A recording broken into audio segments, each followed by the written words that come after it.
Okay, so without further ado, I'd like to introduce our first speaker, Eddie Hobbs, as is probably best known to you, as a co-writer and a presenter of RTE's Rip Off Republic show, which was very, very successful in 2005. He's done a number of shows since. He's also published 4 books, and indeed an action fast thriller book just recently called The First Heresy, which I recommend. I read it's actually really good. Now, Eddie's my brother, so obviously I obviously think very highly of him. I think my mother wrote the notes I was supposed to say here.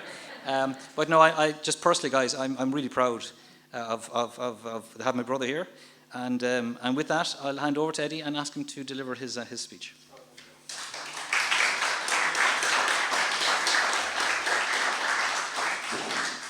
Thanks very much, Len. It was 14th of April, 1864, by the way, yeah, when Lincoln was shot. So I'm going to talk about history, geopolitics, and of course my normal ground, economics and finance, and try and blend this together in the theme. But I just first wanted to thank Leonard for inviting me to speak. When he asked me, I said that was very brave of you, given the last few years and what we've all gone through. And it was around this time, 35 years ago, that Leonard was giving the best man speech at our wedding in Kinsale, and he addressed his opening comments to the neighbours who were there to apologise for all of the broken memories they had of items that they cherished that I'd broken as a child.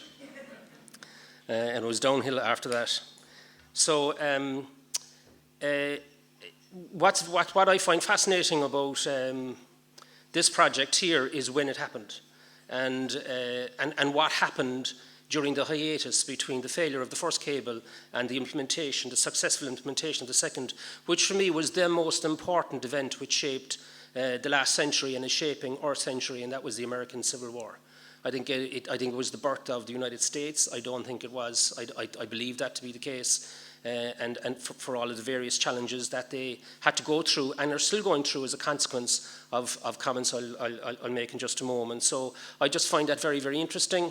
Just as the Battle of Waterloo in 1815 shaped the 19th century, I think the American Civil War, which gave birth to this new, vibrant, energetic, deeply flawed, deeply beautiful country, which is still an ongoing project in development, and it does shape the current, and it is still shaping the current century.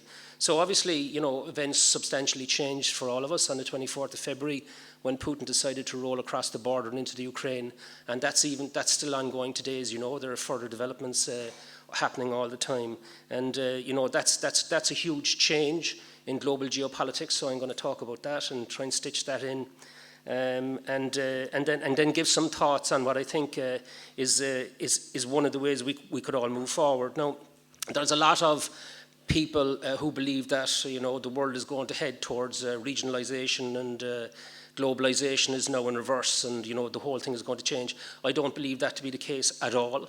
I think that the world is accelerating in the globalization phase. It might not be happening at structural or sovereign level, but it's certainly happening at individual human level.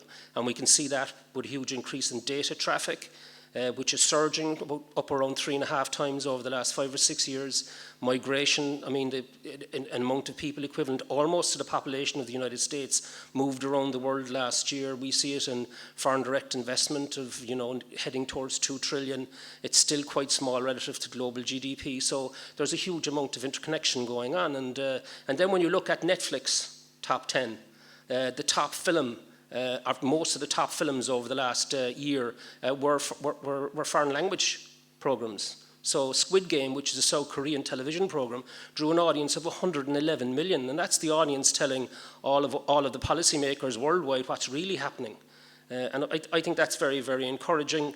I also believe, and I'm starting and will end on a positive note, that as technology develops, and especially as video technology develops to a point where us ordinary people can have the same video quality as somebody running a global conference event, and once you get that kind of technology, and it's very, very close, you can start connecting human beings all over the world and join problem solving across all sorts of issues, from medical through to civil through to sports, etc. And I think we're very, very close to that.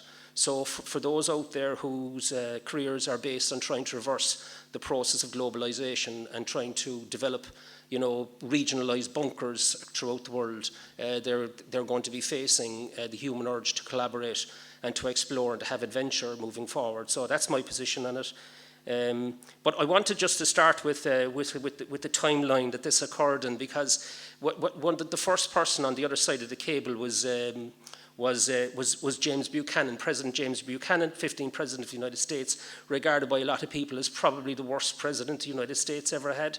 He failed to deal with secession in the States. He failed to militarily arm the North to get ready for what was coming, which was quite clearly coming.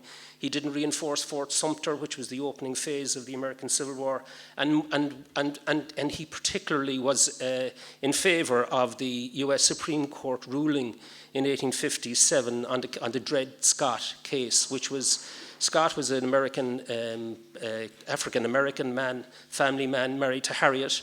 They had 2 daughters, Lisa and Liz, and this was a case in the Supreme Court which ruled that these people, although they had spent 4 years in Wisconsin, which didn't have, which was a slave-free state, the Supreme Court ruled that they were not citizens. They were not citizens, and therefore they didn't have the right to be in court. And I thought that was quite extraordinary. And what it told us about Buchanan was that he was like the president that followed Lincoln, which was Andrew Johnson, who was probably the second worst president the United States ever had. So you had 2 lousy presidents with one of the most extraordinary people that ever held public office in any part of the world, Lincoln in between, which is amazing. Lincoln chose Andrew Johnson as his running mate when he was trying to be re-elected in the middle of a civil war, which was really wearying on the North. And he wasn't going to get re-elected. He was definitely not going in his favor until Sherman took Atlanta, which was the commercial hub of the South, and basically cut the Confederate States of America in 2, and then marched across Georgia to the Carolinas while Grant was attacking through northern Virginia. These were extraordinary times, extraordinary people on both sides. Sherman, by the way, just as a side note, Sherman there was a favour done from him, really, in the sense that the South decided to appoint John Bell Hood as its lead commander in the west of the country, and they failed to appoint their most successful commander, who was the lead officer in the Confederacy, who was non-native born. And he was born in Ballincollig in Cork. He was the son of the GPs. His name was Francis Ronan Cleburne. And the reason why he wasn't appointed, despite his fantastic career, was because the year before, in 1863, he proposed, by way of a memo which he sent throughout the army and in the civil authorities in Richmond, that they should free the slaves to fight for the South. And he was absolutely castigated for doing so. But when it was too late, they decided to do that, but then, it was all over. Should have never started first day. But that's where we were. Andrew Johnson went on then to be impeached, and won the impeachment by just 1 vote.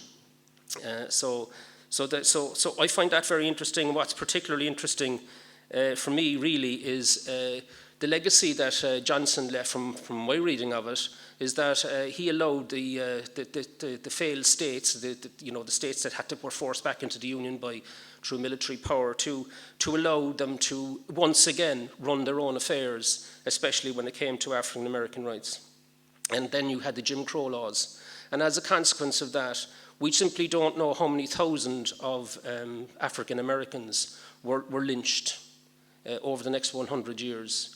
There's no record on the number of rapes and beatings and horrific torture and crime against other people of a different colour, which occurred over 100 years. And I often wonder, if Lincoln had survived and Grant had come in with Lincoln as his mentor, if the United States today wouldn't be substantially different. But that didn't happen, and we're left with we're left with the legacy of that. But the important thing for me about all of that is that, you know, when you look through what happened next, we go to the Franco-Prussian War in the 1870s, and then of course the First World War was really the end of the monarchies. So the monarchies as economies were destroyed. I mean, the British Empire was on its last legs really at the end of the First World War. The Austro-Hungarian Empire was destroyed. And then we had the veneration then of the state, which is the rise of fascism in Germany and in Italy and in Spain. And of course we had clerical fascism in Ireland of our own brand of it, all the ways up to the 1960s when the president was stooping to kiss the monster's ring. So, and we're only just free of that legacy now ourselves. So we then come through to, you know, the events of the Second World War. If it hadn't been for the American involvement in the Second World War, the outcome would have been completely different, as we all know. We then had a settlement at the end of the Second World War, which is the Bretton Woods Agreement. And the Bretton Woods Agreement, what it did was it gave rise to the IMF, it gave rise to the World Bank. And these became the first major international institutions to try and regulate how we go about managing our economic and financial affairs, because when they're not properly regulated and controlled, they lead to conflict. It leads to war. So the Bretton Woods Agreement pegged the US dollar to gold, and then all of the other currencies pegged themselves to the US dollar. So there was a kind of a gold anchor underneath the whole system. But unfortunately, the cost of the Vietnam War, which went on for a prolonged period of time, meant that the US was under quite a lot of pressure, and Nixon decided in 1971 to break the gold standard temporarily.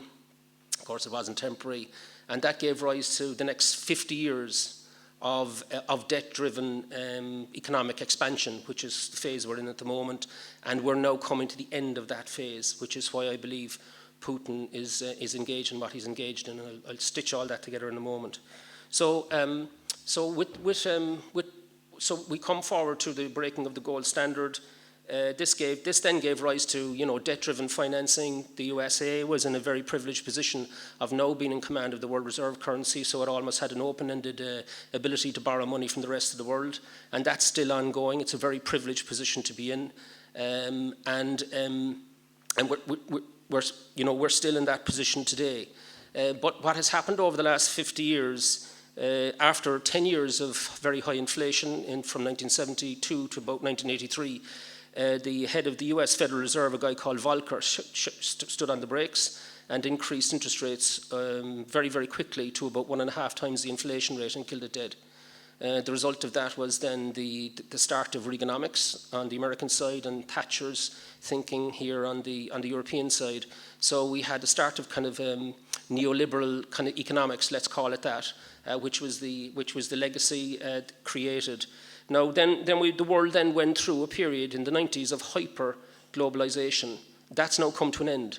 The World Bank report out only 2 weeks ago indicates this quite significantly. There's no headwinds where there was tailwinds on globalization. So the dividend of hyper-globalization is over, you know, low-cost labor and all of that.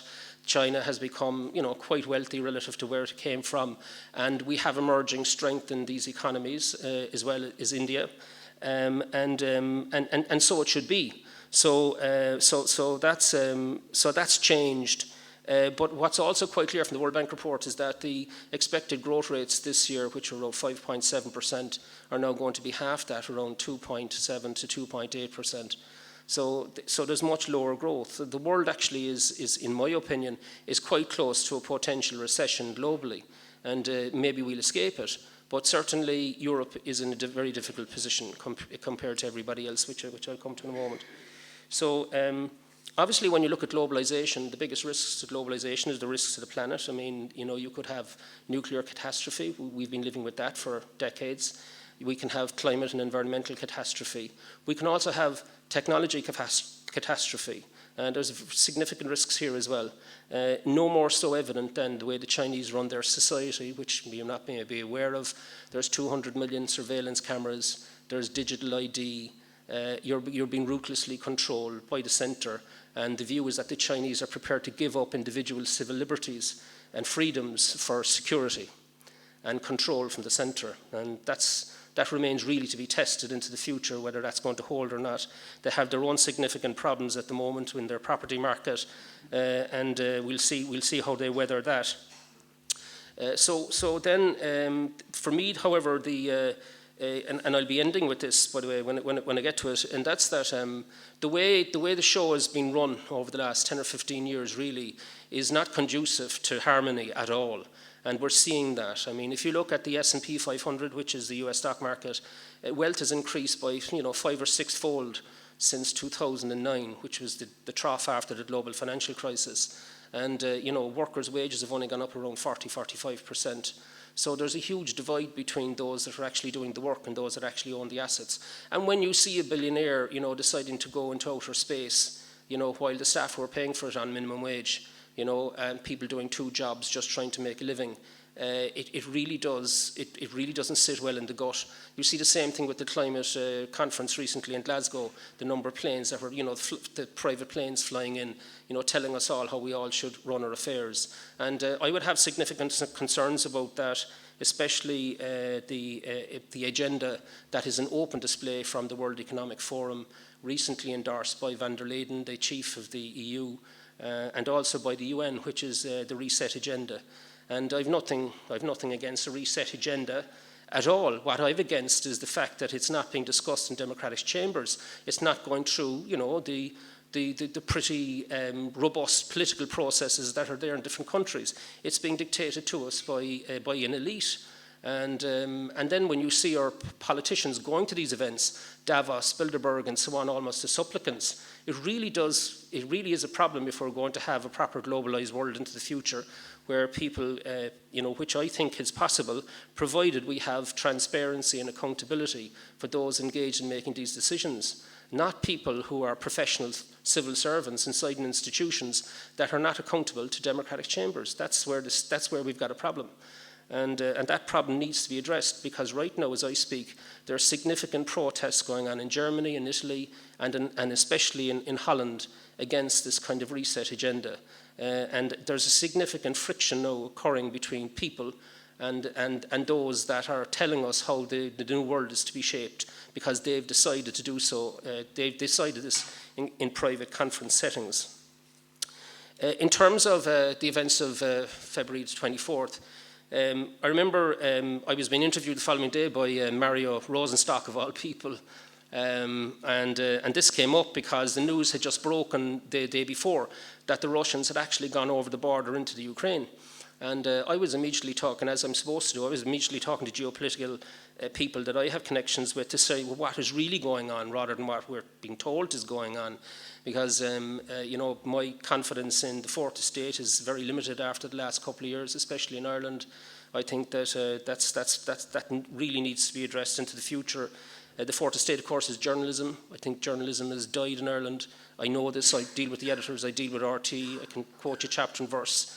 But I do believe that to be the case. And it's a critical part of our democracy that we actually have institutions that are openly challenging the establishment, challenging its views, challenging its data, and bringing the results to the people to actually engage with and read and debate. I think that's terribly, terribly important, and we haven't had that at all, especially over the last couple of years during the pandemic.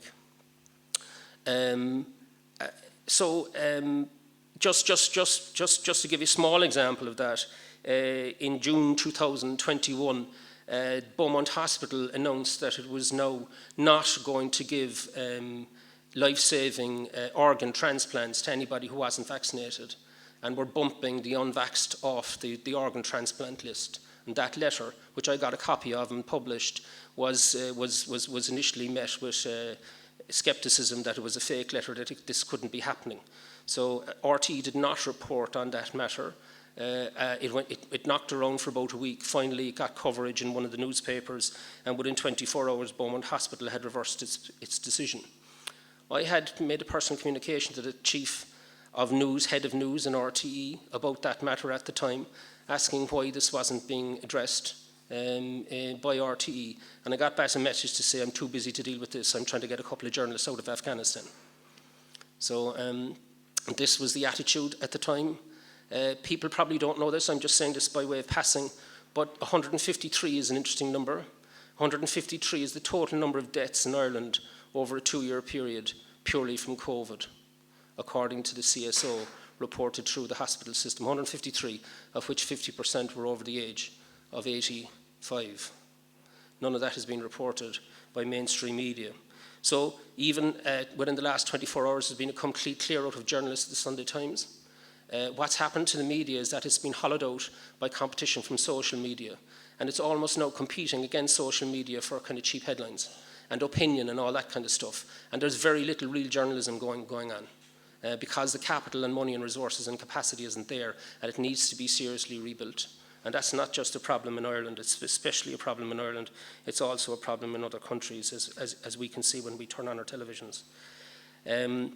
So we come then to Russia.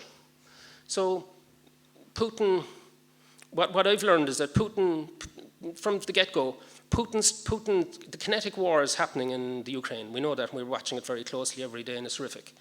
But Putin's real target is the European Union, and the heart of the European Union is Germany. And he's weaponizing his energy, as you know. Germany has become so dependent on Russia that Putin has decided so basically we have a kinetic war going on in the Ukraine, but we are all in a global economic and financial war. All of us are in it, but we just don't feel it because it's happening at an economic and financial level. But it's extremely serious, and it has a lot of meaning for all of us. So Europe itself, if Russia decides to cut the gas to Germany, which I believe is almost a certainty, Germany is going to go into a deep recession, and it's going to all happen quite quickly. Italy is in difficulty because interest rates are rising, and Italian bonds are now are spiking again. The actual cost of paying, for Italy to service its national debt, it's at 150% of debt to GDP.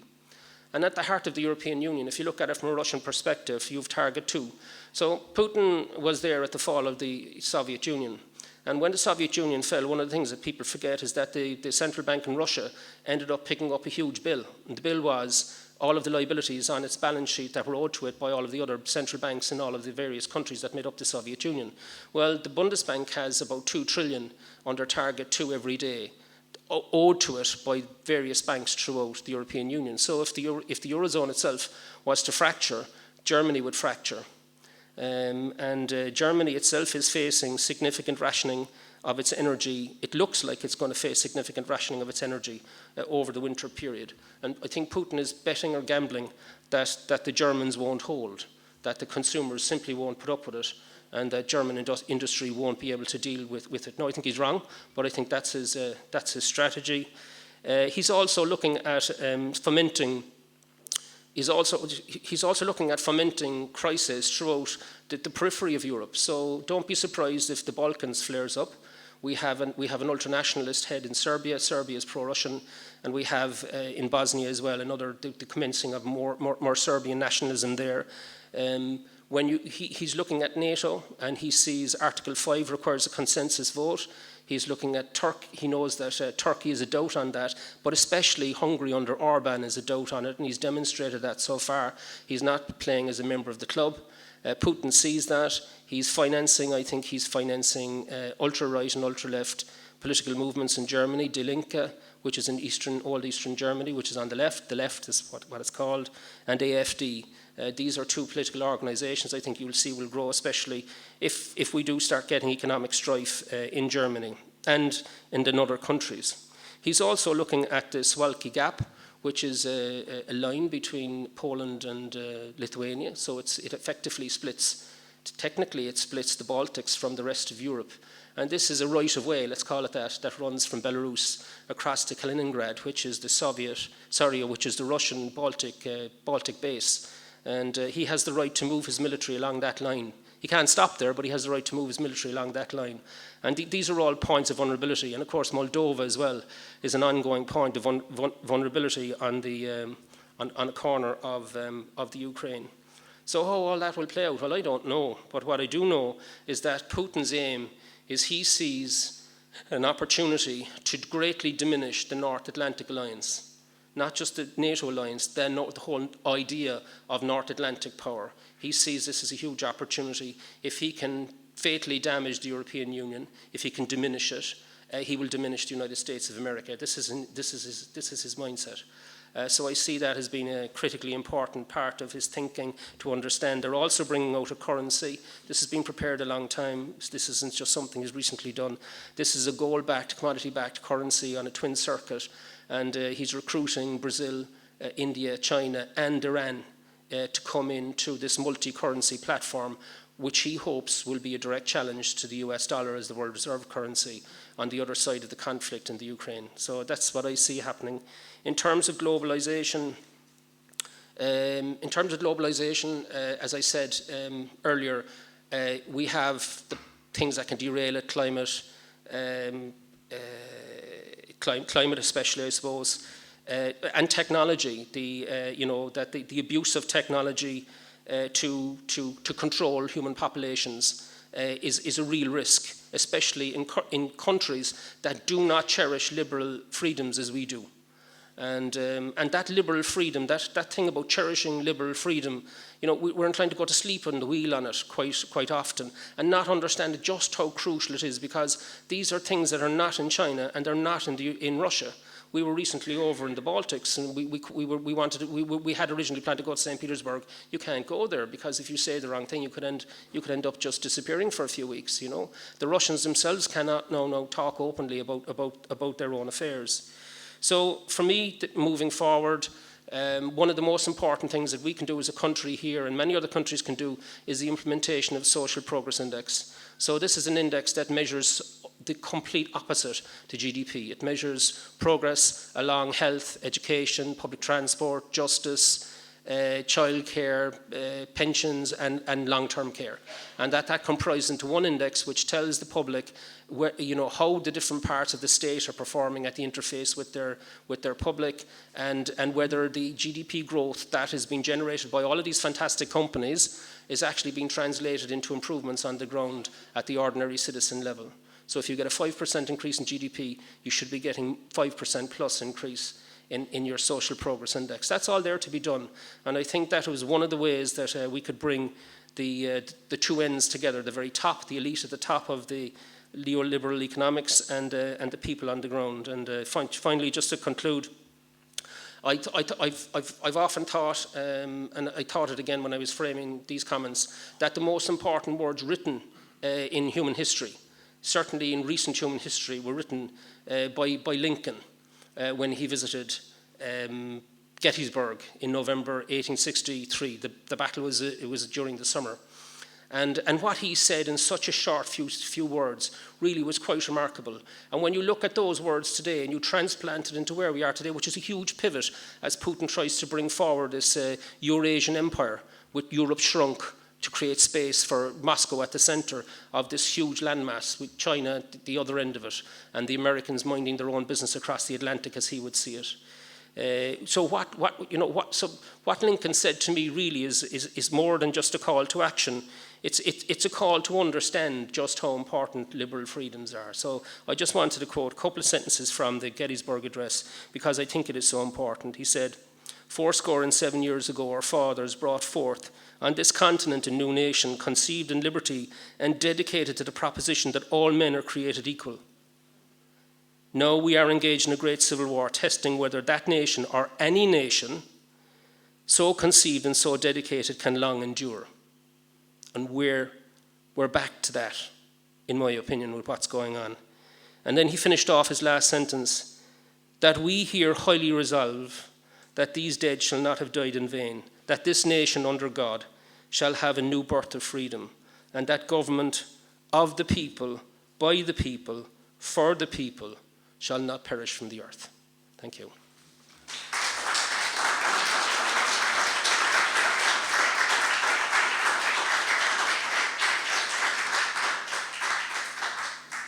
Thanks, Ed. Very good. I'll tell Mum you did a great job.